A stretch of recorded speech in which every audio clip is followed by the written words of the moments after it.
ஓய்வு பெற்ற நீதியரசர் சரத் சில்வாவின் கருத்து குறித்து பாராளுமன்ற உறுப்பினர் எஸ்.எம். மரிக்கார் கருத்து தெரிவித்தார்.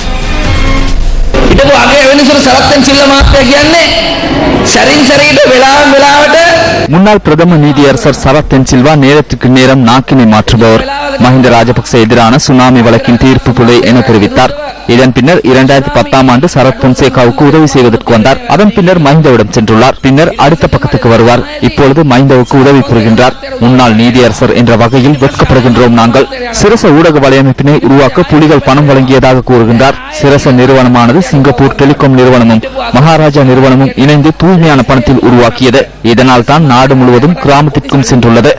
நியூஸ் ஃபர்ஸ்ட் என்பது இன்று நாட்டில் உள்ள அனைவரது மனதிலும் இருக்கும் ஒரு பெயராகும். பாராளுமன்ற உறுப்பினர் எஸ்.எம். மரிக்கார் ரத்னானி புனித மரியாள் தேவாலயத்தில் மூக்கு கண்ணாடி வழங்கும் நிகழ்வில் கலந்து கொண்டிருந்த பொழுதே இந்த கருத்தினை தெரிவித்தார்.